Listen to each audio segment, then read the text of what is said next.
Hello friends, book dark reader पर आप सभी का स्वागत है। आज हम बात करने वाले हैं द एक रूल बाय टॉमी बेकर। यह किताब इस बारे में है कि कैसे रोज का सिर्फ 1% सुधार लंबे समय में आपकी जिंदगी को पूरी तरह बदल सकता है। देखिए यार, अक्सर हम क्या करते हैं, या तो बहुत बड़ा सोचते हैं या बिल्कुल छोड़ देते हैं। हम कहते हैं कि अब से सब कुछ बदल देंगे, सुबह 4 बजे उठेंगे, जिम जाएंगे, किताबें पढ़ेंगे, बिजनेस शुरू करेंगे। लेकिन सच बताऊं, 2-3 दिन में ही हवा निकल जाती है। लेखक यहीं से बात शुरू करते हैं। वो कहते हैं कि समस्या आपकी काबिलियत में नहीं है, समस्या आपकी उम्मीदों की टाइमिंग में है।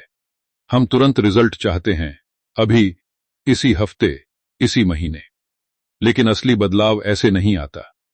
असली बदलाव बहुत छोटा होता है, इतना छोटा कि आपको लगता है इससे क्या ही होगा। और वही छोटा बदलाव रोज, लगातार, बस यही पूरा खेल है। लेखक एक बहुत सिंपल लेकिन दिमाग हिला देने वाली बात कहते हैं।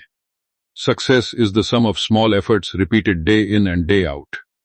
अब आप सोच रहे होंगे कि ये लाइन तो सुनी हुई लग रही है, लेकिन ठहरिए, इसका मतलब समझिए। इसका मतलब ये नहीं कि मेहनत करो और बस इंतजार करो। इसका मतलब ये है कि हर दिन आप खुद से बस इतना पूछें, क्या आज मैं कल से 1% बेहतर हो सकता हूं? 1%, समझे? ना 50, सिर्फ 1। यार, 1% सुनने में बहुत छोटा लगता है। दिमाग कहता है इससे क्या फर्क पड़ेगा। लेकिन लेखक यही गणित नहीं, मनोविज्ञान खेलते हैं। वो बताते हैं कि अगर आप रोज 1% बेहतर होते हैं तो 1 साल बाद आप साधारण इंसान नहीं रहते। आप वो इंसान बन जाते हैं जिसे लोग लकी कहते हैं। लेकिन असल में वो लक नहीं, कंपाउंडिंग है, आदतों की कंपाउंडिंग। यहां लेखक एक बहुत जरूरी फर्क समझाते हैं, गोल और सिस्टम का फर्क। ज्यादातर लोग गोल्स पर फोकस करते हैं, मुझे ये बनना है, वो पाना है। लेकिन गोल आपको दिशा देता है, सिस्टम आपको वहां तक पहुंचाता है।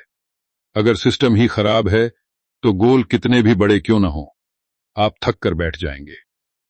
1% का नियम सिस्टम बनाने की बात करता है, ऐसे सिस्टम जो इतना आसान हो कि आप उसे छोड़ ही न सकें। अब जरा खुद से पूछिए, आपकी जिंदगी में वो कौन सी चीज है जो आप टालते रहते हैं? एक्सरसाइज, पढ़ाई, फोकस, पैसा मैनेज करना, रिश्ते। लेखक कहते हैं वहीं से शुरू करो।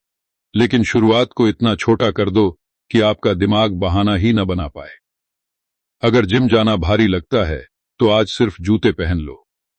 अगर किताब पढ़ना भारी लगता है तो एक पेज पढ़ लो। लेखक साफ कहते हैं, lower the bar but never quit. इसका मतलब ये नहीं कि आप आलसी बन जाओ, इसका मतलब ये है कि आप निरंतर बनो। अब यहां एक रिलेटेबल उदाहरण आता है। मान लीजिए एक आम इंसान है, नौकरी करता है, दिन भर थका रहता है, घर, परिवार, मोबाइल सब कुछ है। वो चाहता है कि उसकी लाइफ बदले, लेकिन एनर्जी नहीं बचती। पहले दिन वो तय करता है कि वो रोज रात को सिर्फ 5 मिनट लिखेगा कि दिन कैसा गया। बस 5 मिनट। कोई मोटिवेशनल भाषण नहीं, कोई परफेक्शन नहीं। कुछ दिन बाद वही 5 मिनट बन जाते हैं, फिर 15। लेकिन ध्यान दीजिए, बदलाव टाइम में नहीं है, पहचान में है। वो खुद को लिखने वाला इंसान मानने लगता है। लेखक बार बार कहते हैं कि असली बदलाव पहचान का होता है। आप जो रोज करते हैं वही आप बन जाते हैं। एक बहुत इंपॉर्टेंट लाइन लेखक लिखते हैं, you don't rise to the level of your goals, you fall to the level of your systems. इसका मतलब समझिए, जब मुश्किल आती है, जब मन नहीं करता, तब आपका गोल आपको नहीं बचाता, आपका सिस्टम बचाता है। अगर सिस्टम छोटा, सरल और रोज का है तो आप बुरे दिन में भी टिके रहते हैं। लेखक पहले अध्याय में ये भी बताते हैं कि लोग अक्सर एक बहुत बड़ी गलती करते हैं। वो खुद को मोटिवेशन पर छोड़ देते हैं। आज मन है तो करेंगे, कल नहीं है तो छोड़ देंगे। लेकिन मोटिवेशन भरोसेमंद नहीं है, आदतें भरोसेमंद होती हैं। इसलिए 1% का नियम मोटिवेशन नहीं, ऑटोमेटिक्शन बनाता है। जब काम छोटा होता है तो दिमाग उसे खतरा नहीं मानता और आप बिना लड़े आगे बढ़ जाते हैं। यहां एक और गहरी बात आती है। लेखक कहते हैं कि शुरुआत में रिजल्ट नहीं दिखेंगे, और यही वो जगह है जहां ज्यादातर लोग हार जाते हैं। वो सोचते हैं कि कुछ हो नहीं रहा, लेकिन सच ये है कि कुछ हो रहा होता है, बस अंदर। आपकी सोच बदल रही होती है, आपका धैर्य बन रहा होता है, आपकी पहचान शिफ्ट हो रही होती है। लेखक इसे द इनविजिबल प्रोग्रेस कहते हैं, जो दिखता नहीं लेकिन सबसे जरूरी होता है। अब आप सोच रहे होंगे कि ये सब सुनने में अच्छा है, लेकिन प्रैक्टिकल कैसे? लेखक यहां साफ स्टेप्स देते हैं, बिना भारी भरकम भाषा के। पहला, एक ही चीज चुनो। सब कुछ एक साथ बदलने की कोशिश मत करो। दूसरा, उस चीज को इतना छोटा करो कि वो बेवकूफी लगे। तीसरा, उसे रोज एक ही समय या एक ही ट्रिगर के बाद करो, ताकि दिमाग उसे रूटीन बना ले। चौथा, खुद को ये याद दिलाते रहो कि मैं रिजल्ट नहीं, पहचान बना रहा हूं। और हां, लेखक चेतावनी भी देते हैं। 1% का नियम बहानेबाजी का लाइसेंस नहीं है। ये नहीं कहता कि हमेशा छोटा ही रहो। ये कहता है कि छोटा शुरू करो, लेकिन लगातार। जब नींव बन जाती है, तो ऊपर की मंजिल अपने आप आसान हो जाती है। पहले अध्याय का सार यही है कि आपकी जिंदगी किसी एक बड़े फैसले से नहीं बदलती। वो रोज के छोटे, लगभग न दिखने वाले फैसलों से बदलती है। आज आप क्या करते हैं, वही कल आप बनते हैं। और अगर आज आप सिर्फ 1% बेहतर होने का फैसला कर लेते हैं, तो यकीन मानिए, कुछ महीनों बाद आप खुद को पहचान नहीं पाएंगे। लेकिन यही सोचकर मत रुकिए कि सब कुछ धीरे धीरे होगा, क्योंकि अगले हिस्से में लेखक बताते हैं कि ये छोटे सुधार कब और कैसे अचानक बड़े बदलाव में बदलते हैं, और वहीं से असली खेल शुरू होता है। देखिए यार, अब जब दिमाग में ये बात बैठनी शुरू हो गई है कि रोज का 1% कितना ताकतवर हो सकता है, तो लेखक अगले कदम पर ले जाते हैं। और यहीं असली उलझन शुरू होती है, क्योंकि एक बात समझ लेना और रोज उस पर चलना, दोनों अलग अलग दुनिया हैं। लेखक सीधे कहते हैं कि ज्यादातर लोग फेल इसलिए नहीं होते कि उन्हें पता नहीं होता क्या करना है, बल्कि इसलिए होते हैं क्योंकि वो सही चीज को गलत समय पर, गलत उम्मीदों के साथ करने लगते हैं। और यहीं पर दिमाग खेल खेलता है। अब एक बात बताऊं, जब आप कोई नई आदत शुरू करते हैं, शुरुआत में जोश होता है, उम्मीद होती है, एक अंदरूनी आग सी जलती है। लेकिन कुछ ही दिनों में वही आग ठंडी पड़ने लगती है। लेखक कहते हैं, यही वो मोमेंट है जहां आपकी असली परीक्षा होती है, क्योंकि उस समय आपको रिजल्ट नहीं दिख रहा होता, तारीफ नहीं मिल रही होती, और अंदर से आवाज आती है, छोड़ यार, इससे क्या ही हो रहा है। और यहीं ज्यादातर लोग हार मान लेते हैं। लेखक इस स्टेज को बड़ा साफ नाम देते हैं, द वैली ऑफ रेसिस्टेंस, यानी वो घाटी जहां आपको सबसे ज्यादा रुकावट महसूस होती है। काम करने में मन नहीं लगता, शक बढ़ जाता है, और आप खुद से ही लड़ने लगते हैं। लेकिन लेखक कहते हैं, अगर आपने इस घाटी को पार कर लिया, तो उसके बाद रास्ता आसान नहीं, लेकिन साफ जरूर हो जाता है। यहां एक बहुत काम की लाइन आती है, consistency beats intensity every time. मतलब ये कि कभी कभार बहुत ज्यादा करने से बेहतर है रोज थोड़ा थोड़ा करना। लेखक समझाते हैं कि दिमाग को झटका पसंद नहीं आता। जब आप अचानक बहुत बड़ा बदलाव करते हैं, दिमाग उसे खतरा मानता है और आपको पुराने पैटर्न में खींच लाता है। लेकिन जब बदलाव छोटा होता है, दिमाग कहता है, ठीक है, इतना तो चल सकता है। और यही चालाकी है। अब लेखक आदतों के साइंस में थोड़ा गहराई से जाते हैं, लेकिन भाषा बिल्कुल सरल रखते हैं। वो बताते हैं कि हर आदत के 3 हिस्से होते, हैंड ट्रिगर, एक्शन और इनाम। अगर आप चाहते हैं कि 1% वाला नियम टिके, तो आपको इन तीनों को समझना होगा। मान लीजिए आप चाहते हैं कि सुबह उठकर फोन देखने की जगह कुछ पढ़ें। ट्रिगर क्या है? उठना। एक्शन क्या है? फोन उठाना। इनाम क्या है? दिमाग को तुरंत मजा मिलना। अब अगर आप यही पैटर्न बदलना चाहते हैं, तो आपको फोन हटाकर किताब पास रखनी होगी। ट्रिगर वही रहेगा, लेकिन एक्शन बदल जाएगा। लेखक यहां साफ कहते हैं कि खुद से लड़ने की जरूरत नहीं है, सिस्टम बदलने की जरूरत है। हम अक्सर खुद को दोष देते हैं, मैं आलसी हूं, मुझ में डिसिप्लिन नहीं है। लेकिन लेखक कहते हैं, आप आलसी नहीं हैं, आपका एनवायरनमेंट आलस को बढ़ावा दे रहा है। 1% का नियम एनवायरनमेंट डिजाइन करने की बात करता है। ऐसी दुनिया बनाओ अपने आसपास जहां सही काम करना आसान हो और गलत काम थोड़ा मुश्किल। एक और बहुत इमोशनल लेकिन सच्ची बात लेखक कहते हैं, आपको हर दिन अच्छा महसूस नहीं होगा। कुछ दिन आप थके होंगे, कुछ दिन उदास, कुछ दिन गुस्से में, और ये नॉर्मल है। लेखक साफ कहते हैं कि अगर आप इंतजार करेंगे कि हर दिन मूड अच्छा हो तो आप जिंदगी में बहुत कम आगे बढ़ेंगे। इसलिए नियम ये नहीं है कि जब मन करे तब करना है। नियम ये है कि चाहे मन करे या न करे, 1% करना है। अब यहां वो रिलेटेबल किरदार फिर से जिंदगी में आता है। वही आम इंसान जिसने रोज 5 मिनट लिखना शुरू किया था। कुछ हफ्तों बाद उसे लगता है कि आज कुछ लिखने का मन नहीं है। दिन खराब गया है, बॉस ने डांट दिया, घर में भी तनाव है। पहले वो ऐसे दिन में सब छोड़ देता था, लेकिन अब उसने अपने लिए नियम बनाया है, अगर कुछ भी नहीं लिख सकते तो सिर्फ एक लाइन लिखेंगे। और वो एक लाइन लिखता है, आज मन नहीं है लेकिन फिर भी मैं यहां बैठा हूं। लेखक कहते हैं यही जीत है, क्योंकि उस दिन उसने लेखक बनने की पहचान नहीं छोड़ी। एक बहुत जरूरी चेतावनी लेखक यहां देते हैं। वो कहते हैं कि 1% का नियम धीमेपन का बहाना नहीं बनना चाहिए। कुछ लोग कहते हैं मैं तो रोज थोड़ा थोड़ा कर रहा हूं, लेकिन असल में वो खुद को चुनौती नहीं दे रहे होते।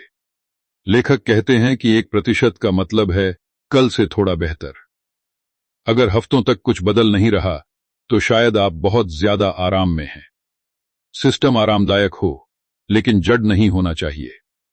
लेखक यहां मिनिमम वायबल प्रोग्रेस की बात करते हैं, यानी हर दिन इतना करना कि आप खुद से ये कह सको, हां आज मैंने कदम आगे बढ़ाया। छोटा कदम, लेकिन आगे की तरफ, पीछे नहीं। और यही सोच आपको लंबे समय तक टिकाए रखती है। एक और लाइन जो दिल में चुभती है, your habits are a vote for the person you are becoming.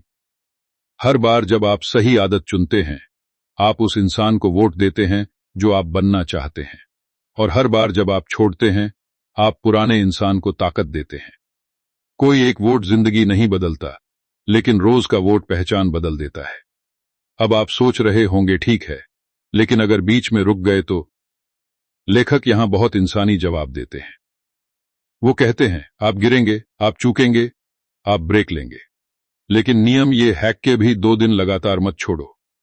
एक दिन छूट गया, ठीक है, दूसरा दिन नहीं, क्योंकि 2 दिन छोड़ना एक पैटर्न बनाता है और पैटर्न ही आपकी पहचान तय करते हैं। दूसरे हिस्से का पूरा सार यही है कि 1% का नियम सिर्फ शुरुआत का खेल नहीं है, ये टिके रहने का खेल है। ये आपको सिखाता है कि बुरे दिनों में कैसे आगे बढ़ना है, बिना खुद से नफरत किए, बिना सब कुछ छोड़ दिए। और जैसे जैसे आप टिके रहते हैं, वैसे वैसे वो घाटी पीछे छूटने लगती है और आप महसूस करने लगते हैं कि अब आप वही इंसान नहीं रहे जो शुरुआत में थे। लेकिन असली ट्विस्ट अभी बाकी है, क्योंकि अगले हिस्से में लेखक बताते हैं कि ये छोटे बदलाव अचानक कैसे एक दिन पहचान और किस्मत दोनों को झकझोर कर रख देते हैं। अब जरा ध्यान से सुनिए, क्योंकि यहां से बात थोड़ा अंदर उतरने लगती है।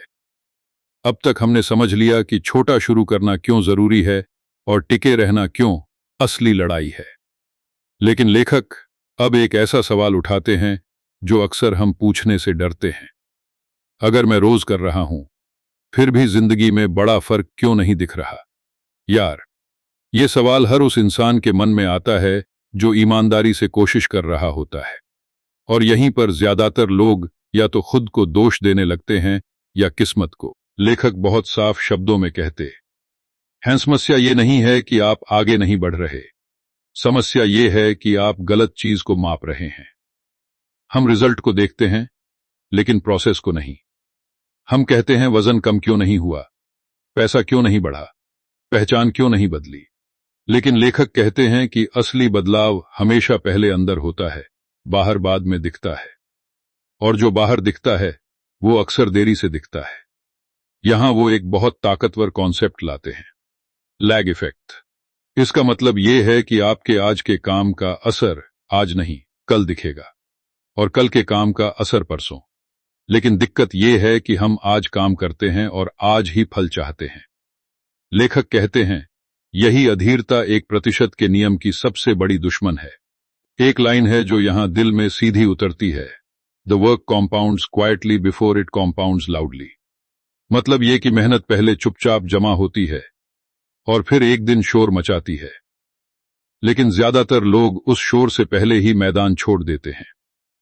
वो उस मोमेंट से पहले रुक जाते हैं जहां चीजें पलटने वाली होती हैं। अब वही आम इंसान फिर सामने आता है। वो अब रोज लिख रहा है, भले ही थोड़ा। बाहर से देखने वाले को कुछ खास नहीं दिखता, ना किताब छपी है, ना कोई तारीफ, लेकिन अंदर कुछ बदल चुका है। अब उसे लिखे बिना दिन अधूरा लगता है। लेखक कहते हैं, यही वो पॉइंट है जहां आदत मेहनत से हटकर पहचान बन जाती है। अब वो लिखता नहीं है, वो लेखक है। और जब पहचान बदल जाती है तो व्यवहार अपने आप लाइन में आ जाता है। लेखक यहां एक और बड़ी गलती की बात करते हैं, ओवरहॉल सिंड्रोम। मतलब सब कुछ एक साथ बदलने की बीमारी। लोग कहते हैं, अब तो सब बदल दूंगा, डाइट, रूटीन, दोस्त, काम, सोच। लेकिन लेखक कहते हैं, यह दिमाग को थका देता है। दिमाग स्थिरता चाहता है, क्रांति नहीं। 1% का नियम कहता है, एक समय में एक मोर्चा संभालो, जीतते जाओ, ताकत बनाते जाओ। अब जरा एनवायरनमेंट की बात फिर से आती है, लेकिन इस बार और गहराई से। लेखक कहते हैं कि आपकी इच्छा शक्ति सीमित है, लेकिन आपका माहौल असीमित ताकत रखता है। अगर आप हर दिन खुद को कंट्रोल करने की लड़ाई लड़ रहे हैं तो आप हार जाएंगे। लेकिन अगर आपने माहौल ऐसा बना लिया कि गलत करना मुश्किल और सही करना आसान हो जाए, तो आप बिना लड़े जीतने लगते हैं। एक बहुत प्रैक्टिकल उदाहरण आता है। अगर आपको रात को देर तक मोबाइल चलाने की आदत है, तो लेखक ये नहीं कहते कि खुद को गालियां दो। वो कहते हैं, चार्जर बेडरूम से बाहर रखो। इतना सा बदलाव, 1%, लेकिन असर बड़ा, क्योंकि अब फोन तक पहुंचना मुश्किल है और नींद आसान। यहां लेखक एक बहुत ईमानदार बात कहते हैं, आपको हर दिन प्रगति महसूस नहीं होगी। कुछ दिन ऐसे होंगे जब लगेगा कि सब बेकार है। लेकिन लेखक कहते हैं, प्रगति का मतलब हमेशा बेहतर महसूस करना नहीं होता। कई बार प्रगति का मतलब होता है, आज भी हार नहीं मानी, आज भी पीछे नहीं गया। और कई बार यही सबसे बड़ी जीत होती है। एक और लाइन जो दिल में टिक जाती है, boring days build extraordinary lives. मतलब ये कि जो दिन नीरस लगते हैं वही असाधारण जिंदगी की नींव रखते हैं। लेकिन दिक्कत यह है कि सोशल मीडिया ने हमें ड्रामा का आदी बना दिया है। हमें हर दिन कुछ खास चाहिए, लेकिन असली ग्रोथ शांत होती है, उबाऊ होती है और इसलिए टिकाऊ होती है। अब लेखक एक छोटा सा अभ्यास सुझाते हैं, बिना उसे भारी बनाए। वो कहते हैं, हर हफ्ते खुद से एक सवाल पूछो, क्या ये आदत मुझे उस इंसान के करीब ले जा रही है जो मैं बनना चाहता हूं? अगर हां, तो जारी रखो। अगर नहीं, तो 1% का एडजस्टमेंट करो। ना खुद को कोसो, ना सब कुछ फेंको, बस थोड़ा मोड़ दो।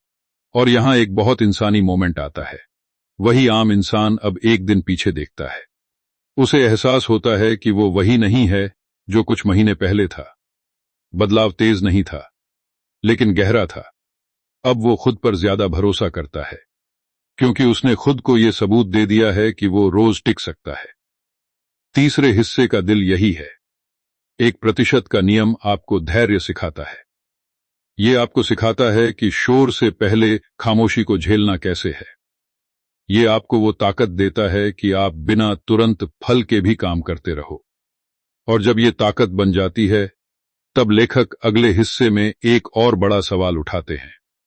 अगर पहचान बन चुकी है, तो अब उसे तोड़ने वाली चीजें कौन सी हैं और उनसे कैसे बचा जाए। वहीं से असली खतरे और असली समझ दोनों सामने आने लगते हैं। अब बात थोड़ी सावधानी वाली हो जाती है, क्योंकि यहां लेखक वो चीजें सामने रखते हैं जो ज्यादातर लोग नजरअंदाज कर देते हैं। अब तक सब ठीक चल रहा था, छोटा शुरू करना, टिके रहना, धैर्य रखना। लेकिन लेखक कहते हैं, असली खतरा तब आता है जब आपको लगता है कि अब सब कंट्रोल में है। यार, यही वो जगह है जहां सबसे ज्यादा लोग फिसलते हैं, बिना समझे। एक बात बताऊं, जब आपकी आदतें चलने लगती हैं, जब लोग थोड़ा नोटिस करने लगते हैं, जब अंदर से लगता है कि हां, अब मैं बदल रहा हूं, तभी एक नया दुश्मन पैदा होता है। लेखक इसे बहुत साफ शब्दों में कहते हैं कि आराम प्रगति का सबसे मीठा लेकिन सबसे खतरनाक जहर है, क्योंकि ये आपको रोकता नहीं है, ये आपको धीमा करता है। और धीमापन इतना चुपचाप आता है कि आपको लगता है सब ठीक है। लेखक यहां एक जरूरी लाइन लिखते हैं, comfort is the enemy of momentum. इसका मतलब ये नहीं कि जिंदगी में सुकून नहीं होना चाहिए, बल्कि ये कि जब आप सिर्फ सुकून को प्राथमिकता बना लेते हैं, तब आगे बढ़ना बंद हो जाता है। 1% का नियम आपको सिखाता है कि सिस्टम आसान हो, लेकिन चुनौती जिंदा रहे। अब वही आम इंसान याद है जो रोज लिख रहा था, अब वो लिखने में कंफर्टेबल हो गया है। रोज लिख रहा है, लेकिन वही बातें, वही ढर्रा, कोई नई सोच नहीं। बाहर से सब ठीक लग रहा है, लेकिन अंदर ग्रोथ रुक गई है। लेखक कहते हैं, यही वो जगह है जहां आपको ईमानदार रिव्यू की जरूरत होती है। खुद से पूछना पड़ता है, क्या मैं बेहतर हो रहा हूं या सिर्फ दोहरा रहा हूं? यहां लेखक एक बड़ा फर्क समझाते हैं रूटीन और रिचुअल का। रूटीन वो है जो आप बिना सोचे करते हैं, रिचुअल वो है जिसमें आप मौजूद रहते हैं। 1% का नियम रिचुअल चाहता है, मतलब आप काम करें लेकिन होश के साथ।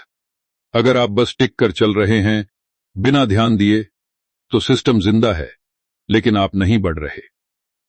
एक और बहुत आम गलती लेखक बताते हैं, तुलना।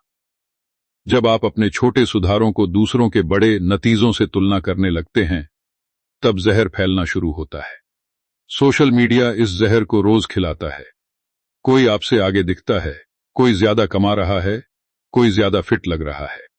लेखक कहते हैं, तुलना आपकी यात्रा को मार देती है, क्योंकि आप अपनी टाइमलाइन छोड़कर किसी और की टाइमलाइन पर चलने लगते हैं। एक बहुत सीधी लेकिन कड़वी लाइन आती है, you are not behind, you are just early in your process. मतलब ये कि आप पीछे नहीं हैं, आप बस अपने प्रोसेस के शुरुआती हिस्से में हैं। लेकिन जब आप ये भूल जाते हैं, तो 1% का नियम टूटने लगता है, क्योंकि फिर आप या तो ज्यादा करने लगते हैं या सब छोड़ देते हैं। अब लेखक एक और खतरनाक चीज की बात करते हैं, ऑल और नथिंग माइंडसेट। या तो परफेक्ट या कुछ भी नहीं। अगर आज पूरा नहीं हुआ तो बेकार है। लेखक कहते हैं, यही सोच सबसे ज्यादा प्रगति मारती है। 1% का नियम कहता है, अधूरा भी चलेगा, बस जिंदा रहना चाहिए। आप 100% नहीं दे पाए, ठीक है। 50 भी नहीं, ठीक है। 1% दे दो, लेकिन पीछे मत जाओ। यहां लेखक एक बहुत इंसानी उदाहरण देते हैं। वही इंसान एक दिन पूरा दिन खराब होने के बाद कुछ भी नहीं लिख पाता। पहले वो खुद को कोसता था, अब वो सिर्फ एक लाइन लिखता है, आज मैं टूटा हुआ हूं, लेकिन मौजूद हूं।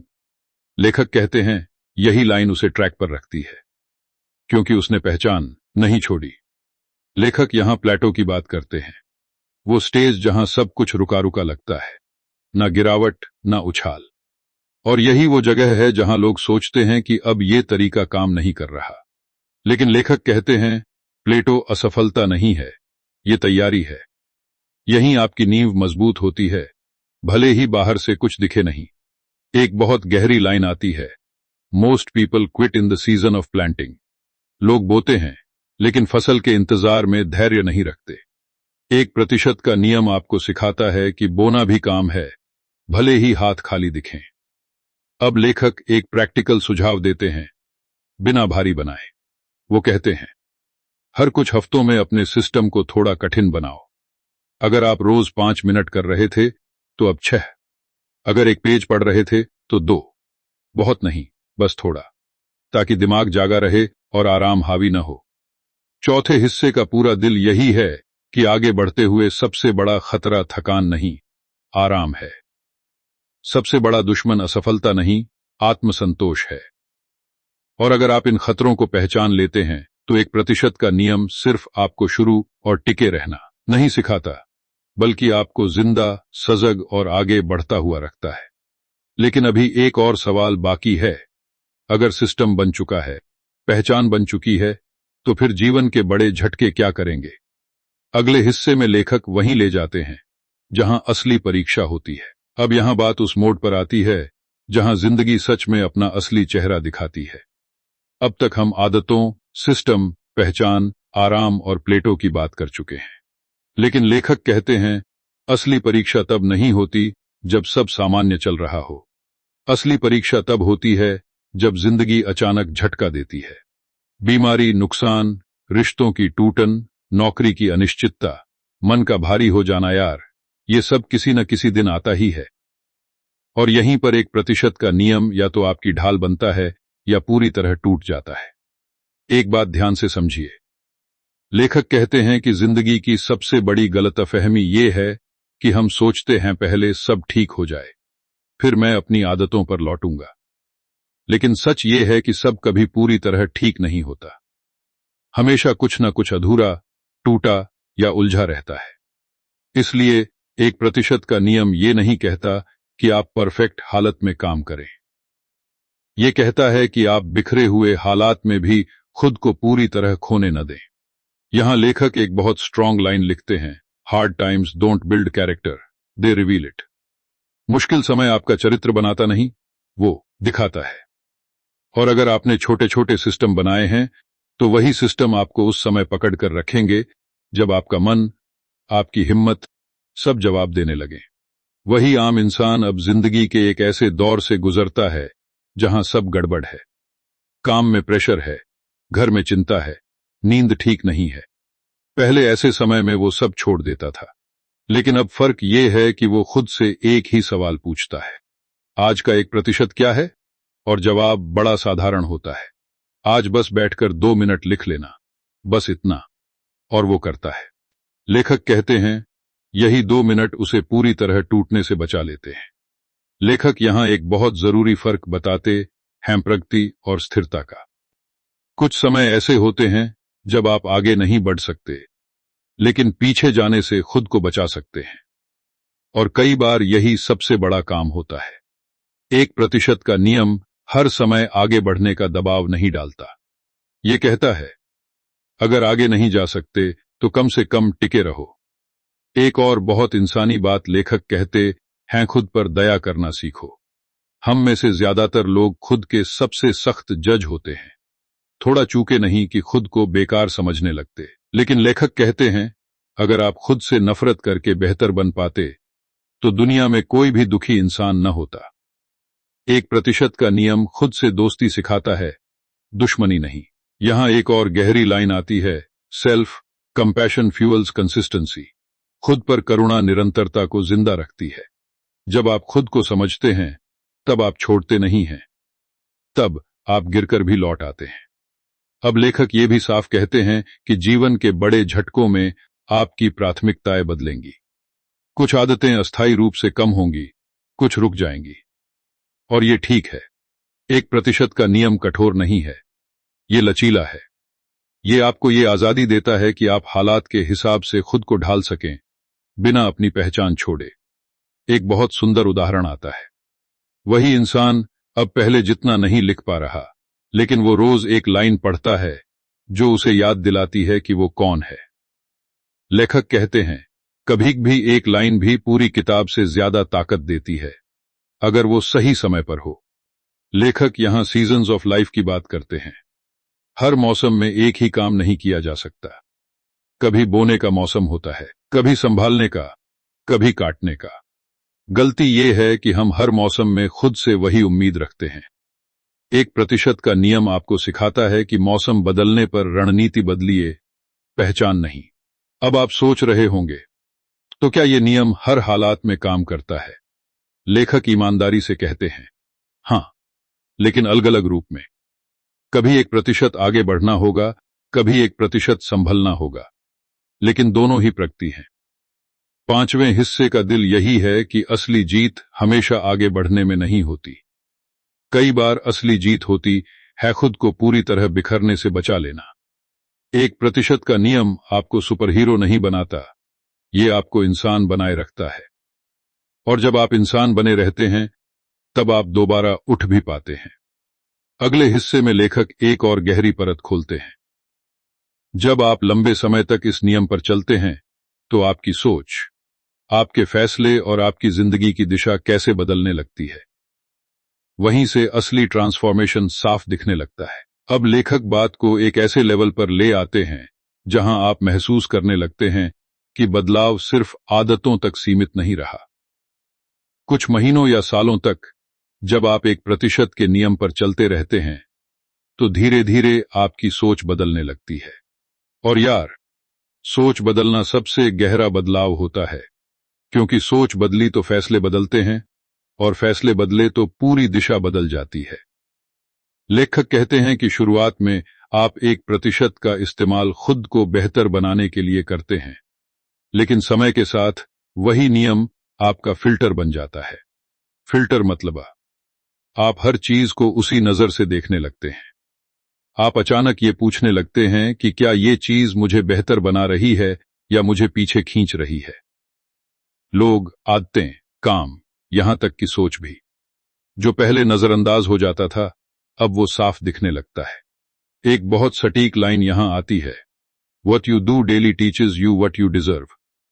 मतलब आप रोज जो करते हैं वही आपको सिखाता है कि आप किस चीज के हकदार हैं। अगर आप रोज खुद को छोटा रखते हैं तो दिमाग मान लेता है कि यही आपकी औकात है, लेकिन जब आप रोज थोड़ा सा भी खुद में निवेश करते हैं तो दिमाग धीरे धीरे ये मानने लगता है कि आप बेहतर के लायक हैं। वही आम इंसान अब खुद को नोटिस करता है। पहले वो किसी मौके से डर जाता था, अब सोचता है चलो ट्राई तो कर ही सकते हैं। पहले वो टाल देता था, अब कम से कम शुरुआत कर देता है। लेखक कहते हैं यही असली आत्मविश्वास है। ऊंची आवाज में बोलना या सीना तान कर चलना नहीं, बल्कि ये भरोसा कि मैं रोज खुद के साथ खड़ा रहता हूं। लेखक यहां एक बहुत जरूरी बदलाव समझाते हैं, रिएक्टिव से रिस्पॉन्सिव होने का। पहले आप हालात पर तुरंत रिएक्ट करते थे। गुस्सा आया, छोड़ दिया, डर लगा, भाग गए, थकान आई, रुक गए। लेकिन 1% के नियम पर चलते चलाते आप सीखते हैं कि हर भावना पर तुरंत एक्शन जरूरी नहीं है। आप रुकते हैं, सोचते हैं, और फिर छोटा सा सही कदम उठाते हैं। एक लाइन जो यहां बहुत असर करती है, you don't need a new life, you need a new lens. आपको नई जिंदगी नहीं चाहिए, आपको देखने का नया नजरिया चाहिए। और वो नजरिया 1% का नियम देता है, क्योंकि अब आप बड़े बड़े फैसलों से नहीं डरते, आप उन्हें छोटे छोटे हिस्सों में तोड़ लेते हैं। अब लेखक फैसलों की बात करते हैं। वो कहते हैं कि जिंदगी के ज्यादातर फैसले हम या तो डर से लेते हैं या जल्दबाजी में। लेकिन जब आप छोटे सुधारों के आदी हो जाते हैं तो आप फैसलों को भी टेस्ट की तरह देखने लगते हैं। आप कहते हैं चलो इसे आजमाते हैं, अगर काम किया बढ़ाएंगे, नहीं किया एडजस्ट करेंगे। इससे फैसलों का डर खत्म हो जाता है। एक बहुत रिलेटेबल मोमेंट आता है। वही इंसान अब कोई नया प्रोजेक्ट शुरू करने से पहले ये नहीं सोचता कि ये परफेक्ट होगा या नहीं, वो बस सोचता है आज का 1% क्या है। शायद सिर्फ रिसर्च करना, शायद सिर्फ पहला कदम। और वो कदम उसे जकड़ता नहीं बल्कि आगे बढ़ाता है। लेखक यहां बताते हैं कि लंबे समय तक इस नियम पर चलने से आपकी पहचान स्टार्टर की बन जाती है। आप चीजें शुरू करने वाले इंसान बन जाते हैं। और दुनिया में सबसे ज्यादा कमी ऐसे ही लोगों की है। ज्यादातर लोग सोचते रहते हैं, प्लान बनाते रहते हैं, लेकिन शुरू नहीं करते। 1% का नियम आपको एक्शन वाला इंसान बनाता है। यहां एक और गहरी बात आती है। लेखक कहते हैं कि जब आप रोज खुद पर भरोसा करना सीख जाते हैं तो आप दूसरों की राय से भी कम हिलते हैं। पहले तारीफ चाहिए थी, अब दिशा चाहिए। पहले आलोचना तोड़ देती थी, अब बस फीडबैक लगती है, क्योंकि आपकी जड़ें बाहर नहीं, अंदर होती हैं। एक स्ट्रॉन्ग लाइन यहां आती है, When you trust your process, you stop chasing approval। जब आप अपने प्रोसेस पर भरोसा करने लगते हैं तो दूसरों की मंजूरी के पीछे भागना बंद कर देते हैं। और यार, इससे बड़ी आजादी शायद कुछ नहीं। लेखक ये भी बताते हैं कि इस स्टेज पर लोग अक्सर गलती कर बैठते हैं। वो खुद को अजेय समझने लगते हैं। उन्हें लगता है कि अब तो मैं बदल चुका हूं, अब कुछ बिगड़ेगा नहीं। लेकिन लेखक चेतावनी देते हैं कि यही घमंड सबसे तेज गिराता है। 1% का नियम विनम्रता सिखाता है। ये याद दिलाता है कि हर दिन फिर से शुरुआत करनी होती है। अब वही इंसान पीछे मुड़कर देखता है, उसे एहसास होता है कि उसकी जिंदगी किसी एक बड़े मोमेंट से नहीं बदली, वो बदली है हजारों छोटे पलों से, जहां उसने हार मानने की बजाय टिके रहने का फैसला किया। और यही एहसास उसे शांत भी करता है और मजबूत भी। छठे हिस्से का सार यही है कि 1% का नियम आपको सिर्फ बेहतर आदतें नहीं देता, ये आपको बेहतर नजरिया देता है। आप जिंदगी को डर या जल्दबाजी से नहीं, धैर्य और प्रयोग से जीने लगते हैं। और जब नजरिया बदल जाता है, तब लेखक अगले हिस्से में एक बहुत अहम सवाल उठाते हैं। अगर ये नियम इतना असरदार है, तो ज्यादातर लोग इसे लंबे समय तक क्यों नहीं निभा पाते? वहीं से असली बाधाएं पूरी तरह सामने आती हैं। अब लेखक उस सच की तरफ आते हैं जो थोड़ा चुभता है, लेकिन जरूरी है। वो कहते हैं, अगर 1% का नियम इतना असरदार है, इतना सीधा है, इतना इंसानी है, तो फिर सवाल ये है कि ज्यादातर लोग इसे छोड़ क्यों देते हैं? यार, ये सवाल हर उस इंसान के मन में आता है जिसने कभी शुरुआत तो की, लेकिन बीच में कहीं खो गया। और लेखक यहां कोई मोटिवेशनल बहाना नहीं देते, वो सीधा आईना दिखाते हैं। सबसे पहले वो बात करते हैं अधीरता की। हम एक ऐसी दुनिया में जी रहे हैं जहां सब कुछ तुरंत चाहिए। खाना 5 मिनट में, जवाब सेकंड में, रिजल्ट आज ही। लेकिन 1% का नियम धीमा है, और धीमापन आज की दुनिया में अनुकूल माना जाता है। लेखक कहते हैं, ज्यादातर लोग इसलिए नहीं छोड़ते कि उन्हें फायदा नहीं दिख रहा, बल्कि इसलिए छोड़ते हैं क्योंकि उन्हें जल्दी फायदा नहीं दिख रहा। एक बहुत सटीक लाइन यहां आती है, most people quit right before the breakthrough. ज्यादातर लोग ठीक उस समय छोड़ते हैं जब सफलता दरवाजा खटखटाने वाली होती है। लेकिन क्योंकि दरवाजा जोर से नहीं बजता, लोग समझ लेते हैं कि कोई आया ही नहीं। अब वही आम इंसान याद है। एक समय आता है जब वो खुद से पूछता है, क्या सच में इससे कुछ होगा? बाहर दुनिया भाग रही है, लोग शॉर्टकट ले रहे हैं, रातों रात वायरल हो रहे हैं, और वो यहां बैठा रोज थोड़ा थोड़ा कर रहा है। लेखक कहते हैं, यही वो पल है जहां तुलना जहर बन जाती है। आप अपनी अंदर की यात्रा को बाहर के शोर से तौलने लगते हैं। लेखक यहां साफ कहते हैं, हर इंसान की ग्रोथ कर्व अलग होती है। कुछ लोगों को जल्दी दिखता है, कुछ को देर से। लेकिन देर से दिखने का मतलब कम होना नहीं होता। 1% का नियम गहराई में काम करता है, सतह पर नहीं। और गहराई में हुआ बदलाव देर से दिखता है, लेकिन टिकाऊ होता है। एक और बड़ी वजह लेखक बताते हैं, बोरियत। हां यार, सच यही है। 1% का नियम रोमांचक नहीं है। इसमें कोई ड्रामा नहीं, कोई चमत्कार नहीं। रोज वही छोटा काम, वही साधारण प्रयास। लेखक कहते हैं, लोग बोर हो जाते हैं क्योंकि उन्हें हर दिन नया उत्साह चाहिए। लेकिन जिंदगी उत्साह से नहीं, स्थिरता से बनती है। यहां एक बहुत ईमानदार लाइन आती है, boredom is the price of mastery. निपुणता की कीमत बोरियत है। अगर आप किसी चीज में सच में अच्छे बनना चाहते हैं, तो आपको उसके उबाऊ हिस्से से दोस्ती करनी पड़ेगी। और ज्यादातर लोग यही दोस्ती नहीं करना चाहते। अब लेखक एक और खतरनाक चीज की बात करते हैं, पहचान का डर। जब आप सच में बदलने लगते हैं, तो कुछ लोग असहज हो जाते हैं। दोस्त, रिश्तेदार, यहां तक कि आप खुद भी। क्योंकि पुरानी पहचान सुरक्षित लगती है, नई पहचान अनजान होती है। 1% का नियम आपको धीरे धीरे बदलता है, लेकिन जब बदलाव दिखने लगता है, तब अंदर से डर उठता है। क्या मैं इस नए इंसान को संभाल पाऊंगा?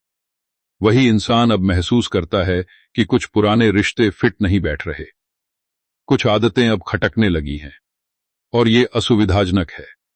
लेखक कहते हैं, बहुत लोग यहीं रुक जाते हैं, क्योंकि बदलाव सिर्फ मेहनत नहीं मांगता, वो साहस भी मांगता है। एक और लाइन जो दिल में बैठ जाती है, growth will ask you to let go before it gives you more. विकास पहले छोड़ने को कहता है, फिर देने आता है। लेकिन छोड़ना दर्द देता है, इसलिए लोग पीछे हट जाते हैं। लेखक ये भी बताते हैं कि कई लोग 1% के नियम को गलत समझ लेते हैं। वो सोचते हैं कि बस थोड़ा सा करते रहना ही काफी है, बिना दिशा के, बिना समीक्षा के। लेकिन लेखक कहते हैं, बिना दिशा के निरंतरता भी आपको कहीं नहीं ले जाती। आपको कभी कभी रुककर देखना पड़ता है कि आप सही दिशा में चल रहे हैं या नहीं। अब यहां एक बहुत काम की सलाह आती है। लेखक कहते हैं, अगर आप इस नियम को लंबे समय तक निभाना चाहते हैं तो आपको अपने क्यों को बार बार याद करना होगा। क्यों शुरू किया था? कौन सा दर्द था जो आपको यहां लाया? क्योंकि जब दर्द धुंधला पड़ जाता है तो प्रयास भी ढीले पड़ जाते हैं। वही इंसान एक दिन अपने पुराने नोट्स पढ़ता है। उसे याद आता है कि वो कितना थका हुआ, कितना उलझा हुआ था, और उसे एहसास होता है कि भले ही आज सब परफेक्ट नहीं है, लेकिन वो वहां नहीं है जहां से उसने शुरुआत की थी। लेखक कहते हैं, यही याद दिलाना आपको टिकाए रखता है। 7वें हिस्से का दिल यही है कि ज्यादातर लोग असफल नहीं होते, वो बस धैर्य खो देते हैं। वो बोरियत से हार जाते हैं, तुलना से टूट जाते हैं और डर से पीछे हट जाते हैं। 1% का नियम आसान इसलिए नहीं है क्योंकि वो छोटा है, बल्कि इसलिए मुश्किल है क्योंकि वो साधारण है, और साधारण पर टिके रहना सबसे बड़ा कौशल है। अगले हिस्से में लेखक बताते हैं कि जो लोग इन बाधाओं को पार कर लेते हैं उनकी जिंदगी में एक अजीब सा मोड़ आता है, जहां मेहनत कम नहीं होती लेकिन बोझ कम हो जाता है। वहीं से असली सहजता शुरू होती है। अब लेखक उस स्टेज की बात करते हैं जहां चीजें बाहर से ज्यादा नहीं बदलती, लेकिन अंदर कुछ बहुत बड़ा शिफ्ट हो चुका होता है।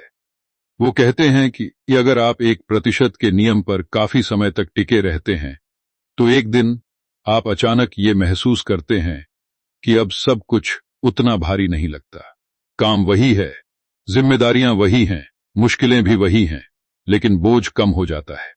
और यार, ये कोई जादू नहीं है, ये अभ्यास का नतीजा है। लेखक इसे एफर्टलेस मोमेंटम कहते हैं।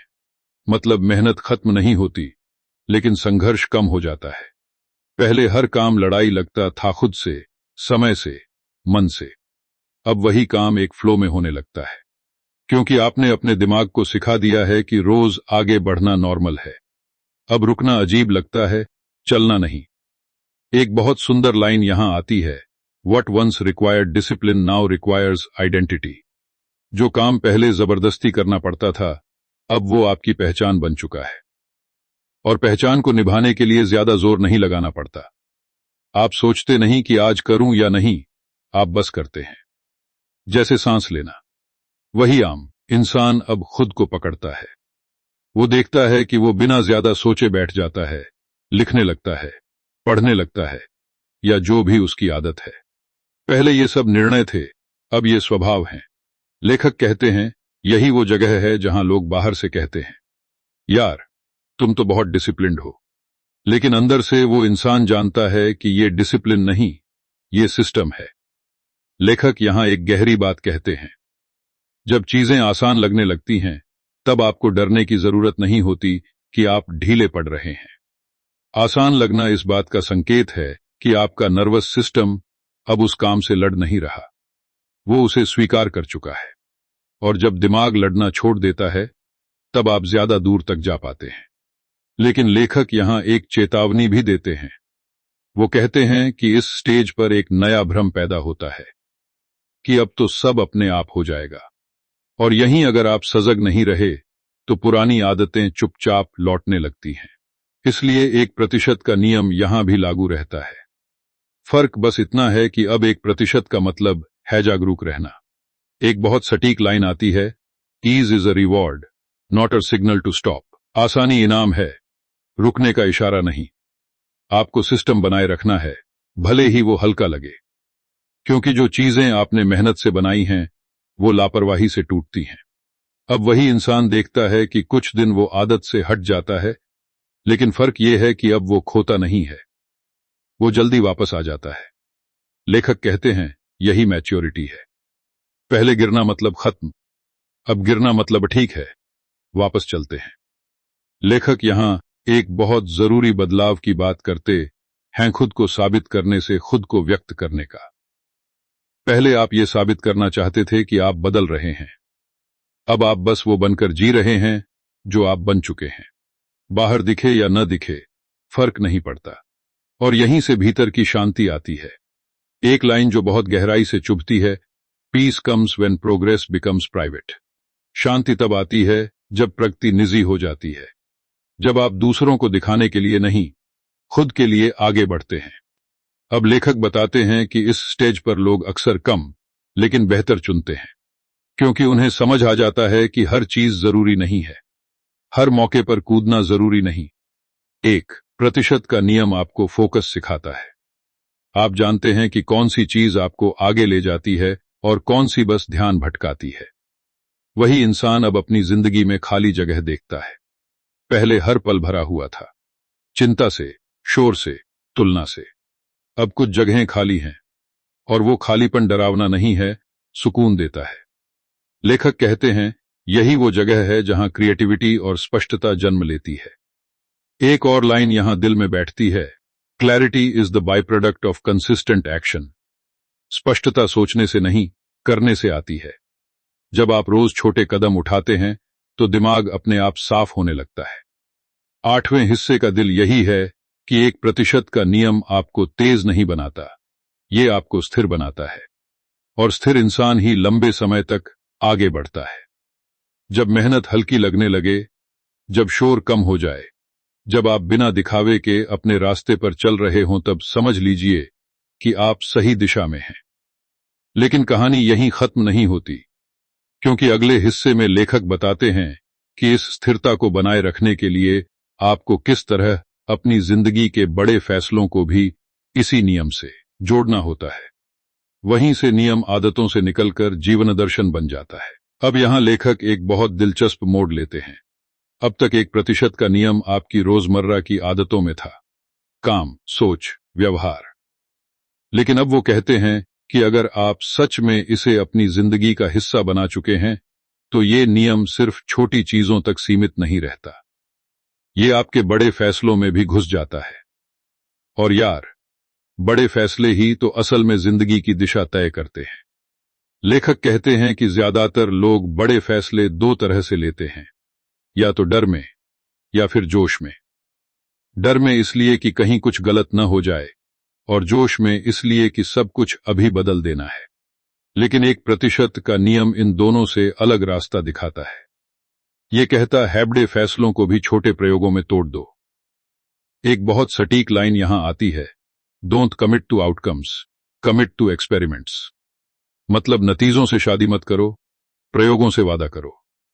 जब आप किसी नए करियर, नए प्रोजेक्ट या नए रिश्ते के बारे में सोचते हैं, तो पूरे जीवन का बोझ एक फैसले पर डाल देते हैं, इसलिए डर लगता है।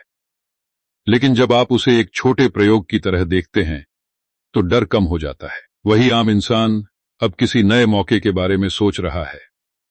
पहले वो या तो पूरी तरह कूद पड़ता था या बिल्कुल पीछे हट जाता था।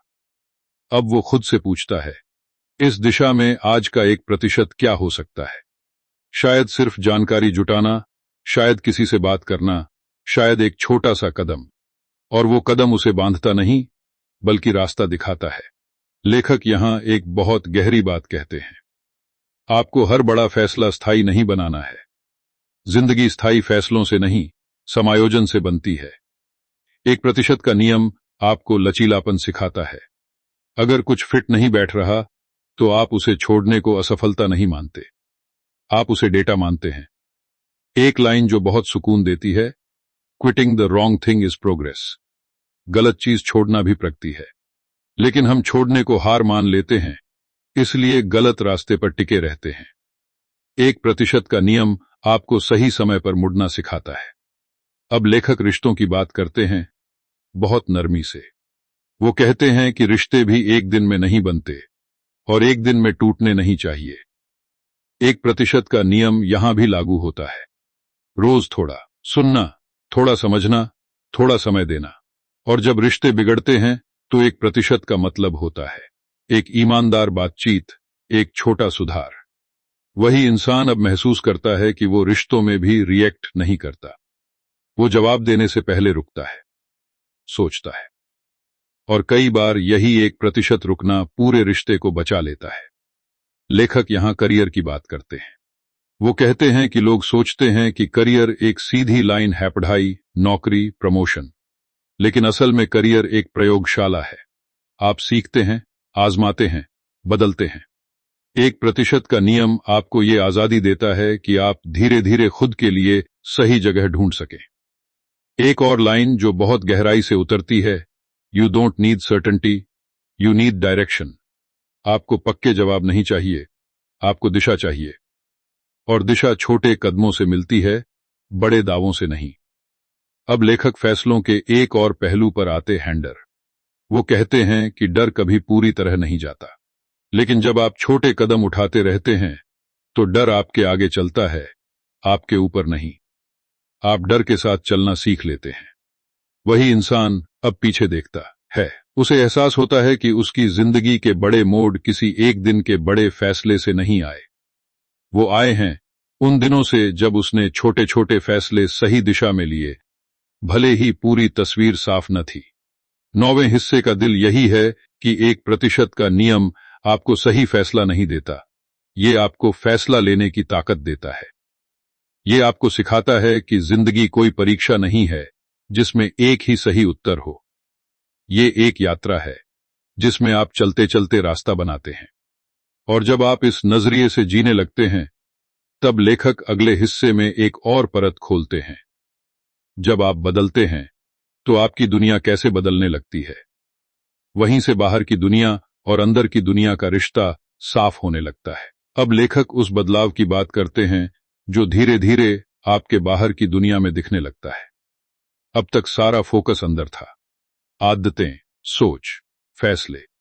लेकिन लेखक कहते हैं जब अंदर का इंसान बदलता है तो बाहर की दुनिया वैसी नहीं रह सकती। फर्क यह है कि दुनिया पहले बदलती नहीं, वो प्रतिक्रिया देती है। और ये प्रतिक्रिया हमेशा तुरंत नहीं आती, लेकिन जब आती है तो साफ महसूस होती है। एक बात बताऊं यार, ज्यादातर लोग सोचते हैं कि दुनिया बदलेगी तो मैं बदलूंगा, लेकिन 1% का नियम उल्टा चलता है। आप बदलते हैं तो दुनिया को मजबूर होना पड़ता है आपको नए नजरिए से देखने के लिए। लोग पहले आपको उसी पुराने खांचे में रखते हैं, उसी पहचान में बांधते हैं। लेकिन जब आप रोज थोड़ा थोड़ा बदलते रहते हैं तो एक दिन वो खांचा टूटने लगता है। लेखक यहां एक बहुत सटीक लाइन कहते हैं, your standards silently teach people how to treat you. आपके मानक बिना बोले लोगों को सिखाते हैं कि आपके साथ कैसे पेश आना है। जब आप खुद से ज्यादा उम्मीद करने लगते हैं तो दूसरे भी धीरे धीरे वैसा ही करने लगते हैं। और ये कोई जोर जबरदस्ती से नहीं होता, ये आपकी मौजूदगी से होता है। वही आम इंसान अब महसूस करता है कि लोग उससे अलग तरह से बात करने लगे हैं। पहले वो हर बात पर झुक जाता था, अब नहीं। पहले वो हर काम के लिए हां कह देता था, अब वो सोचकर जवाब देता है। लेखक कहते हैं यही वो जगह है जहां 1% का नियम सीमाएं बनाता है। सीमाएं दीवार नहीं होती, वो दिशा होती हैं। यहां लेखक रिश्तों के एक और पहलू पर बात करते हैं, रेस्पेक्ट। वो कहते हैं कि सम्मान मांगा नहीं जाता, वो कमाया भी नहीं जाता, वो झलका जाता है। जब आप खुद के समय, ऊर्जा और मूल्यों का सम्मान करने लगते हैं तो बाकी लोग भी वैसा ही करना सीखते हैं। और जो नहीं सीखते वो धीरे धीरे आपके रास्ते से हट जाते हैं। एक बहुत गहरी लाइन यहां आती है, growth will cost you some people. विकास आपको कुछ लोगों की कीमत पर मिलता है। और ये बात सुनने में डरावनी लगती है, लेकिन लेखक कहते हैं कि ये नुकसान नहीं है, ये सफाई है। क्योंकि हर इंसान आपकी अगली जिंदगी में फिट नहीं बैठता। वही इंसान अब देखता है कि कुछ पुराने कनेक्शन ढीले पड़ गए हैं। पहले वो इससे डरता था, अब वो इसे समझता है। लेखक कहते हैं जब आप बदलते हैं तो आपकी फ्रीक्वेंसी बदलती है, और हर कोई उस फ्रीक्वेंसी पर नहीं टिक सकता। अब लेखक काम की जगह की बात करते हैं। वो कहते हैं कि जब आप 1% के नियम पर चलते हैं तो आप काम को सिर्फ नौकरी नहीं मानते, आप उसे सीखने की जगह मानने लगते हैं।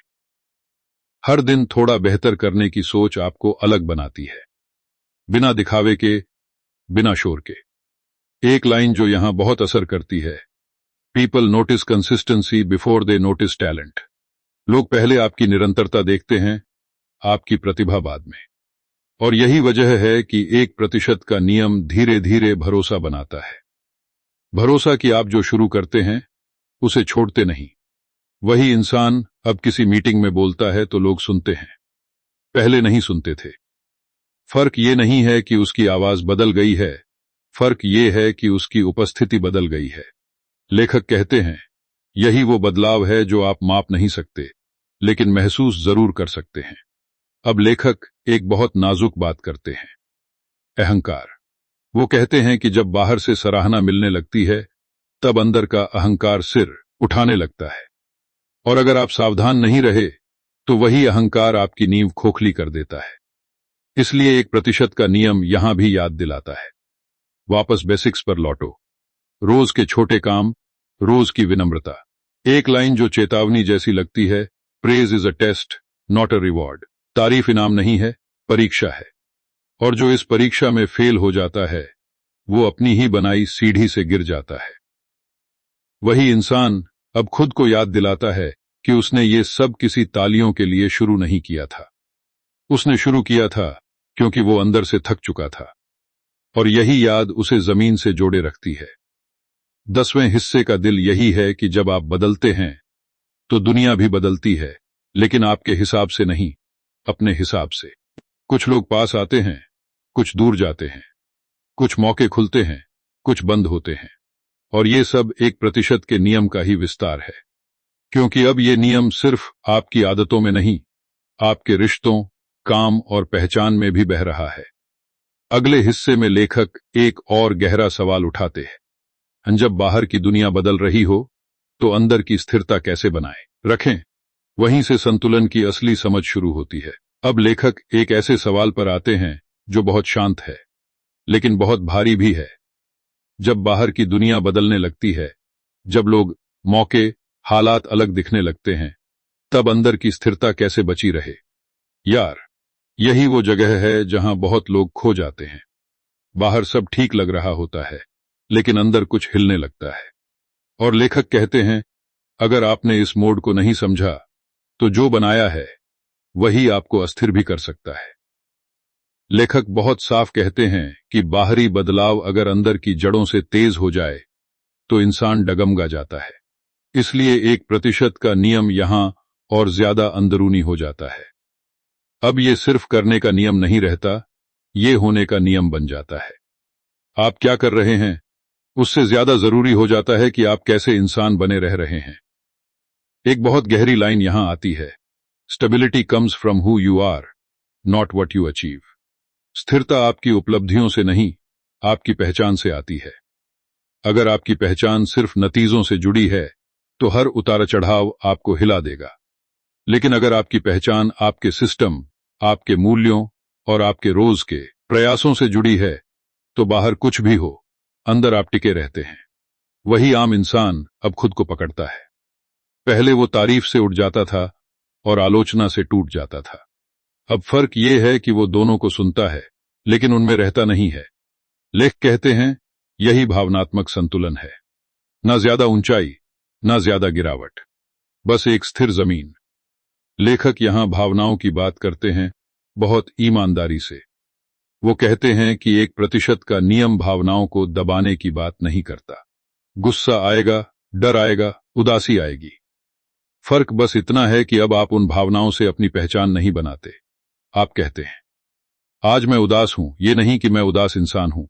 और यार, यही फर्क जिंदगी बदल देता है। एक लाइन जो बहुत राहत देती है, feelings are visitors not residents. भावनाएं मेहमान होती हैं, मकान मालिक नहीं। जब आप ये समझ लेते हैं, तब आप भावनाओं के साथ रहते हैं, उनके नीचे नहीं दबते। अब लेखक स्थिरता के एक और पहलू पर आते हैं, रूटीन की पवित्रता। वो कहते हैं कि जब जिंदगी तेज हो जाती है, तब छोटे रूटीन आपको जमीन पर रखते हैं। सुबह का एक पल, शाम की एक आदत, दिन का एक छोटा ठहराव, ये सब एंकर की तरह काम करते हैं। और 1% का नियम इन्हीं एंकर को मजबूत बनाता है। वही इंसान अब चाहे कितना भी व्यस्त हो, दिन में एक छोटा सा पल खुद के लिए रखता है। कभी लिखना, कभी चुप बैठना, कभी बस सांस लेना। लेखक कहते हैं, यही पल उसे बिखरने नहीं देते, क्योंकि ये पल उसे याद दिलाते हैं कि वो कौन है, ना कि वो क्या कर रहा है। लेखक यहां इनर स्कोरकार्ड की बात करते हैं, मतलब खुद को मापने का पैमाना। अगर आपका स्कोर कार्ड बाहर वालों के हाथ में है तो आप कभी शांत नहीं रहेंगे। लेकिन जब आप खुद से पूछते हैं, क्या आज मैं अपने मूल्यों के करीब रहा, क्या मैंने ईमानदारी से 1% निभाया, तो जवाब भले ही परफेक्ट न हो, लेकिन दिल शांत रहता है। एक बहुत सटीक लाइन आती है, peace is built on private standards. शांति निजी मानकों पर बनती है, सार्वजनिक तारीफ पर नहीं। और यही 1% का नियम आपको सिखाता है खुद के लिए जीना, बिना दुनिया से कटे हुए। अब लेखक चेतावनी भी देते हैं। वो कहते हैं कि स्थिरता का मतलब ठहर जाना नहीं है। कुछ लोग शांति के नाम पर चुनौती से भागने लगते हैं, लेकिन 1% का नियम संतुलन चाहता है। अंदर शांति, बाहर प्रगति, दोनों साथ साथ। वही इंसान अब जानता है कि उसे कब आगे धक्का देना है और कब खुद को थामना है। पहले वो या तो बहुत जोर लगाता था या बिल्कुल छोड़ देता था। अब वो बीच का रास्ता जान गया है। लेखक कहते हैं, यही परिपक्वता है। 11वें हिस्से का दिल यही है कि जब आपकी दुनिया बदलती है, तब आपको खुद को और ज्यादा गहराई से पकड़ना पड़ता है। बाहर की आवाजें तेज होंगी, लेकिन अंदर की आवाज को साफ रखना जरूरी है। 1% का नियम आपको यही सिखाता है, हर दिन थोड़ा बेहतर करना, लेकिन खुद से दूर गए बिना। और जब ये संतुलन बन जाता है, तब लेखक अगले हिस्से में उस सवाल की तरफ बढ़ते हैं जहां बहुत लोग अटकते हैं। अगर सब ठीक चल रहा हो, तब भी डर क्यों आता है कि कहीं ये सब छिन न जाए। वहीं से असली सुरक्षा और असली भरोसे की समझ शुरू होती है। अब लेखक उस डर की बात करते हैं जिसे बहुत कम लोग खुलकर स्वीकार करते हैं। बाहर से सब ठीक चल रहा होता है, अंदर संतुलन भी बन गया होता है, फिर भी कहीं न कहीं एक हल्का सा डर रहता है, कहीं ये सब छिन न जाए। यार, ये डर अजीब है, क्योंकि ये असफलता के समय नहीं आता, ये सफलता के आसपास मंडराता है।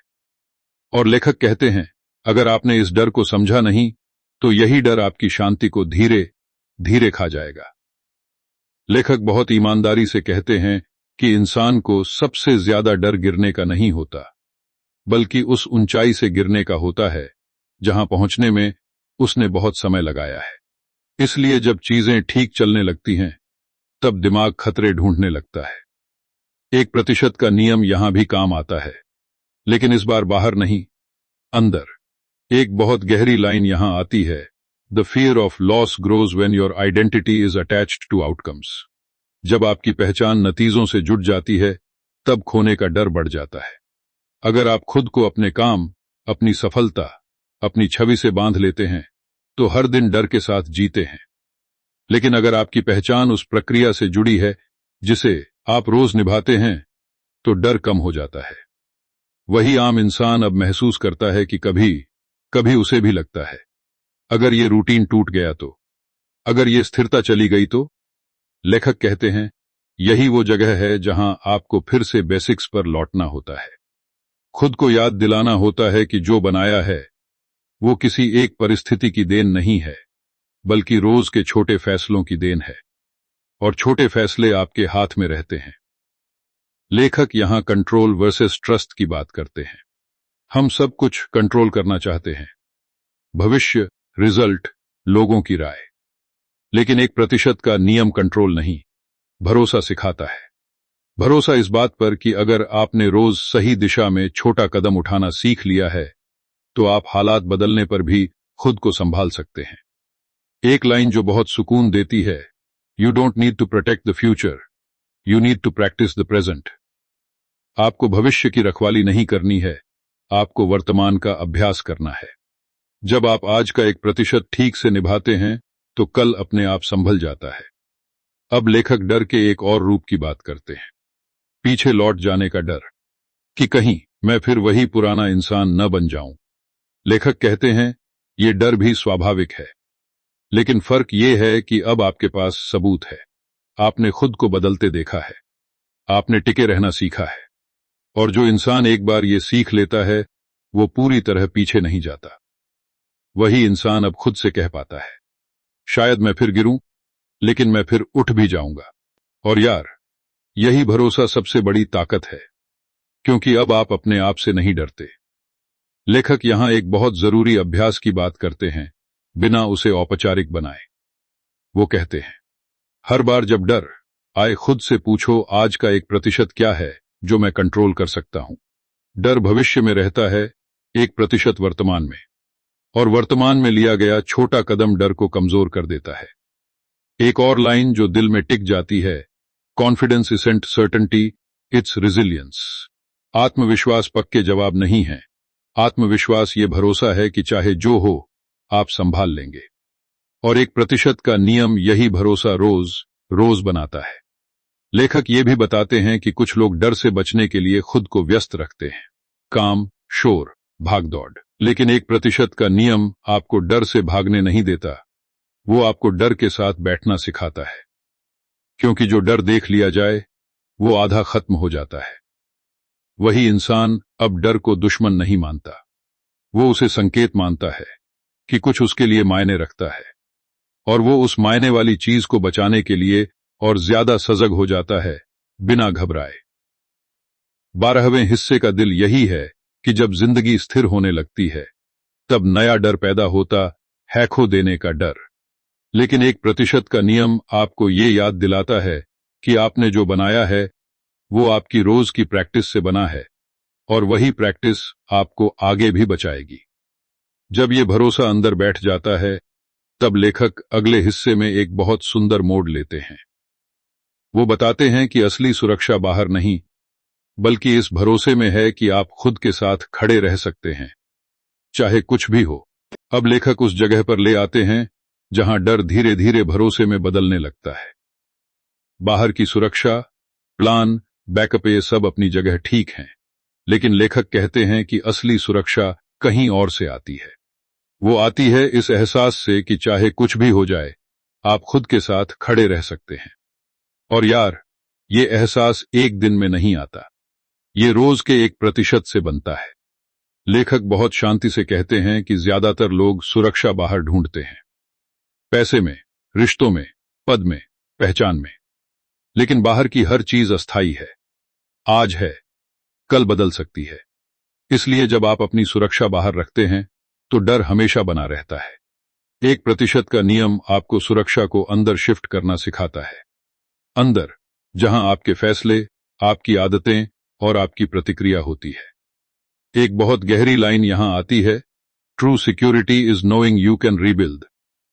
असली सुरक्षा ये जानना है कि अगर सब गिर भी जाए तो आप फिर से खड़े कर सकते हैं। और ये भरोसा उन्हीं लोगों में होता है जिन्होंने खुद को रोज छोटे स्तर पर जीतते देखा है, जिन्होंने ये देखा है कि मैं थक कर भी रुका नहीं, टूट कर भी लौटा। वही आम इंसान अब पीछे देखता है, उसे याद आता है कि उसने कितनी बार खुद से वादा तोड़ा, फिर भी खुद को माफ करके आगे बढ़ा। कितनी बार हालात मुश्किल थे, फिर भी उसने एक छोटा कदम उठाया। लेखक कहते हैं, यही यादें आपकी असली संपत्ति बन जाती हैं। ये आपको बताती हैं कि आप कमजोर नहीं हैं, आप अभ्यास में हैं। लेखक यहां सेल्फ रिलायंस की बात करते हैं, लेकिन घमंड वाली नहीं। वो कहते हैं कि खुद पर निर्भर होने का मतलब ये नहीं कि आपको किसी की जरूरत नहीं है। इसका मतलब ये है कि आप अपनी जिम्मेदारी खुद लेते हैं, अपनी भावनाओं की, अपने फैसलों की, अपनी प्रगति की। और जब आप ये जिम्मेदारी ले लेते हैं तब दूसरों पर निर्भरता हल्की हो जाती है। एक लाइन जो बहुत सुकून देती है, you stop panicking when you trust your ability to respond. जब आपको भरोसा हो जाता है कि आप हालात का जवाब दे सकते हैं, तब आप घबराना बंद कर देते हैं। जवाब परफेक्ट नहीं होगा, लेकिन ईमानदार होगा, और ईमानदार जवाब आपको आगे बढ़ाता है। अब लेखक एक बहुत नाजुक लेकिन जरूरी बात करते हैं, खुद से दोस्ती। वो कहते हैं कि 1% का नियम आपको खुद के साथ समय बिताना सिखाता है, बिना शोर के, बिना भागे। और जब आप खुद के साथ बैठ पाते हैं तब डर कम हो जाता है, क्योंकि ज्यादातर डर अकेलेपन से नहीं, खुद से अनजान होने से आता है। वही इंसान अब चुपचाप बैठ सकता है, बिना फोन, बिना भागदौड़। पहले ये उसे डराता था, अब ये उसे स्थिर करता है। लेखक कहते हैं, यही वो जगह है जहां आत्म विश्वास गहराता है, बाहर से नहीं, अंदर से। लेखक यहां ये भी कहते हैं कि इस स्टेज पर लोग अक्सर सोचते हैं कि अब सीखना खत्म हो गया, लेकिन 1% का नियम कभी खत्म नहीं होता। फर्क बस इतना है कि अब आप सीखने के लिए बेचैन नहीं होते, आप खुले रहते हैं। आप जानते हैं कि आप जो नहीं जानते वो भी आपकी यात्रा का हिस्सा है। एक बहुत सुंदर लाइन आती है, humility keeps the system alive. विनम्रता सिस्टम को जिंदा रखती है। जैसे ही आप सोचते हैं कि अब सब आ गया, वहीं से गिरावट शुरू होती है।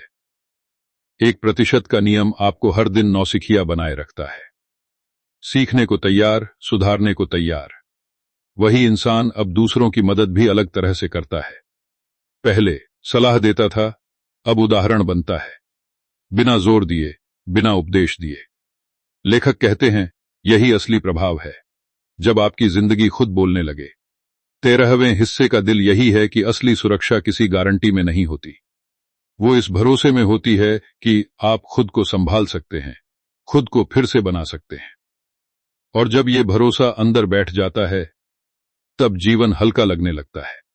लेकिन कहानी अभी पूरी नहीं होती, क्योंकि अगले हिस्से में लेखक एक आखिरी चुनौती रखते हैं।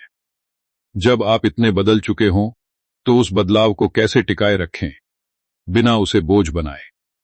वहीं से यात्रा का सबसे शांत लेकिन सबसे महत्वपूर्ण चरण शुरू होता है। अब लेखक उस चरण की बात करते हैं जो बाहर से सबसे शांत दिखता है, लेकिन अंदर से सबसे ज्यादा सजग रहने की मांग करता है। क्योंकि अब आप बदल चुके हैं। अब वो पुराना संघर्ष नहीं है, वो अराजकता नहीं है, और यही सबसे बड़ी चुनौती जन्म लेती है। इस बदलाव को कैसे टिकाए रखें, बिना उसे बोझ बनाए, बिना खुद को किसी नियम की जेल में बंद किए।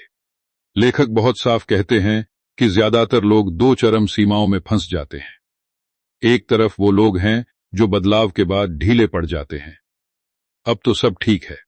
दूसरी तरफ वो लोग हैं जो बदलाव को इतना कसकर पकड़ लेते हैं कि जिंदगी भारी हो जाती है। हर चीज मापना, हर दिन परफेक्ट होना, हर चूक पर खुद को सजा देना। 1% का नियम इन दोनों से बचने का रास्ता है। एक बहुत गहरी लाइन यहां आती है, maintenance is not punishment, it's respect. बनाए रखना कोई सजा नहीं है, ये उस इंसान के प्रति सम्मान है जो आप बन चुके हैं। जब आप ये समझ लेते हैं, तब आप सिस्टम को बोझ नहीं मानते, आप उसे सहारा मानते हैं। वही आम इंसान अब महसूस करता है कि उसे रोज खुद को साबित नहीं करना है। पहले हर दिन एक लड़ाई था, अब हर दिन एक साथ चलना है। लेखक कहते हैं यही बदलाव का परिपक्व रूप है, जब प्रयास शांत हो जाता है लेकिन रुकता नहीं। लेखक यहां सीजनल एडजस्टमेंट की बात करते हैं। जिंदगी हर समय एक जैसी नहीं रहती, कभी ऊर्जा ज्यादा होती है, कभी कम, कभी फोकस गहरा होता है, कभी बिखरा हुआ। 1% का नियम आपको ये आजादी देता है कि आप अपने सिस्टम को मौसम के हिसाब से ढालें, बिना उसे तोड़े। एक लाइन जो बहुत राहत देती है, you can adjust without abandoning. आप बदल सकते हैं बिना छोड़े, आप गति कम कर सकते हैं बिना दिशा खोए। और यही बात ज्यादातर लोग नहीं समझते। वो सोचते हैं कि या तो सब वैसे ही चले या सब खत्म। अब लेखक एक और खतरनाक चीज की बात करते हैं, पहचान की कठोरता। जब आप खुद को सिर्फ एक ही रूप में देखने लगते हैं, मैं ऐसा ही हूं, तो विकास रुकने लगता है। 1% का नियम पहचान को लचीला रखता है। आप जानते हैं कि आप बदलते रहेंगे और ये ठीक है। वही इंसान अब खुद को ये अनुमति देता है कि कभी भी वो अलग भी हो सकता है, कभी कम कर सकता है, कभी ज्यादा। और इस आजादी में उसे डर नहीं लगता, क्योंकि दिशा साफ है। लेखक यहां एक बहुत सुंदर अभ्यास सुझाते हैं, बिना उसे अभ्यास कहे। वो कहते हैं भी कभी अपने सिस्टम को याद करने के बजाय उसे महसूस करो। ये देखो कि उसने आपको क्या दिया है, शांति, भरोसा, स्थिरता। जब आप इस एहसास से जुड़ते हैं, तब सिस्टम अपने आप टिकता है। एक बहुत सटीक लाइन आती है, ग्रैटिट्यूड लॉक्स इन ग्रोथ। कृतज्ञता विकास को लॉक कर देती है। जब आप आभारी होते हैं, तब आप न तो ढीले पड़ते हैं, न ही कठोर होते हैं, आप संतुलित रहते हैं। वही इंसान अब पीछे नहीं देखता कि वो कितना आगे आया है, और न ही आगे देखता है कि कितना बाकी है। वो बस आज में रहता है और आज का 1% निभाता है, बिना दबाव के, बिना डर के। लेखक चेतावनी भी देते हैं, अगर आप बदलाव को बोझ बना लेंगे तो एक दिन आप उससे भागने लगेंगे। इसलिए हल्कापन जरूरी है। हंसी, आराम, रिश्ते, खाली समय, ये सब भी सिस्टम का हिस्सा हैं। 1% का नियम आपको मशीन नहीं बनाता, वो आपको इंसान बनाए रखता है। 14वें हिस्से का दिल यही है कि असली सफलता वो नहीं है जो आप हासिल करते हैं, बल्कि वो है जिसे आप शांति से निभा पाते हैं। जब बदलाव आपकी जिंदगी में फिट हो जाए, न कि आपकी जिंदगी बदलाव के इर्द गिर्द घूमने लगे, तब समझिए आप सही जगह पर हैं। और अब आखिरी हिस्से में लेखक उसी जगह से बात खत्म करते हैं जहां से सब शुरू हुआ था। एक छोटा सा कदम, लेकिन इस बार नजर पूरी जिंदगी पर होती है। अब लेखक बात को वहीं ले आते हैं जहां से सब शुरू हुआ था, लेकिन इस बार नजर कहीं ज्यादा दूर तक जाती है। शुरुआत में 1% का नियम सिर्फ एक तरीका था, थोड़ा बेहतर होने का। अब ये एक सोच बन चुका है, एक जीवन दर्शन। और लेखक कहते हैं यही फर्क है किसी तकनीक और किसी सच्चाई में। तकनीक आप इस्तेमाल करते हैं, सच्चाई आप जीते हैं। वो कहते हैं कि अगर आप पीछे मुड़कर देखें तो आपको कोई एक बड़ा दिन, कोई एक बड़ा फैसला नहीं दिखेगा जिसने आपकी जिंदगी बदल दी हो। आपको दिखेंगे सैकड़ों छोटे दिन जिनमें आपने खुद को छोड़ा नहीं। और यार, यही सबसे बड़ी जीत है, क्योंकि दुनिया में बहुत लोग सपने देखते हैं, बहुत लोग शुरू करते हैं, लेकिन बहुत कम लोग खुद के साथ टिके रहते हैं। एक बहुत सधी हुई लाइन यहां आती है, your life is the accumulation of what you practice. आपकी जिंदगी इस बात का जोड़ है कि आप रोज क्या अभ्यास करते हैं। और अभ्यास हमेशा शोर नहीं करता, वो अक्सर चुपचाप होता है, साधारण होता है, और इसलिए ताकतवर होता है। वही आम इंसान अब किसी मंजिल की तरफ नहीं भाग रहा, वो रास्ते पर चल रहा है। पहले वो सोचता था कब पहुंचेगा, अब वो सोचता है आज कैसे चलेगा। लेखक कहते हैं यही बदलाव इंसान को हल्का करता है, क्योंकि अब खुशी भविष्य में नहीं टिकी होती, वो वर्तमान में बहने लगती है। लेखक यहां आखिरी बार एक चेतावनी देते हैं, बहुत नरमी से। वो कहते हैं कि भाई ये मत सोचिए कि आप इस नियम से ऊपर उठ गए हैं। जिस दिन आप सोचेंगे कि अब इसकी जरूरत नहीं, उसी दिन आप उससे दूर होने लगेंगे। 1% का नियम कोई सीढ़ी नहीं है जिसे चढ़कर आप फेंक दें, ये वो जमीन है जिस पर आप चलते हैं। एक बहुत शांत लेकिन गहरी लाइन आती है, the day you stop practising is the day you start drifting. जिस दिन आप अभ्यास छोड़ते हैं, उसी दिन आप बहने लगते हैं, और बहाव हमेशा नीचे की तरफ होता है। इसलिए अभ्यास जरूरी है, दबाव के लिए नहीं, दिशा के लिए। अब लेखक एक आखिरी सवाल छोड़ते हैं, जवाब नहीं देते। वो सवाल है, अगर आपको हर दिन सिर्फ 1% बेहतर होना है तो आप किससे शुरुआत करेंगे। और यार, यही सवाल इस किताब की आत्मा है, क्योंकि जवाब हर इंसान के लिए अलग है। किसी के लिए वो स्वास्थ्य होगा, किसी के लिए काम, किसी के लिए रिश्ते, किसी के लिए खुद से रिश्ता। वही इंसान अब ये नहीं पूछता कि क्या ये रास्ता सही है, वो पूछता है क्या मैं आज ईमानदार था, क्या मैंने आज अपना 1% निभाया। और जब जवाब हां होता है तो उसे नींद चैन से आती है, और जब जवाब ना होता है तो वो खुद को कोसता नहीं, बस अगला दिन बेहतर करने का फैसला करता है। लेखक कहते हैं यही असली आत्मविश्वास है, परफेक्शन नहीं, निरंतरता, ऊंचाई नहीं, स्थिरता, चमक नहीं, गहराई। 1% का नियम आपको महान बनने का वादा नहीं करता, वो आपको सच्चा बनने का मौका देता है। आखिरी पंक्तियों में लेखक लगभग फुसफुसाते हैं कि जिंदगी बहुत लंबी नहीं होती, लेकिन हर दिन बहुत मायने रखता है। और अगर आप हर दिन को थोड़ा बेहतर जी लेते हैं तो पूरी जिंदगी अपने आप बेहतर हो जाती है। यार, शायद यही पूरी किताब का सार है। कोई जादू नहीं, कोई शॉर्टकट नहीं, बस आज का एक छोटा कदम पूरे दिल से, और फिर कल वही, और फिर वही। क्योंकि अंत में यही छोटे कदम मिलकर वो जिंदगी बनाते हैं जिसे आप पीछे मुड़कर देखकर कह सकें, हां, मैंने खुद को छोड़ा नहीं।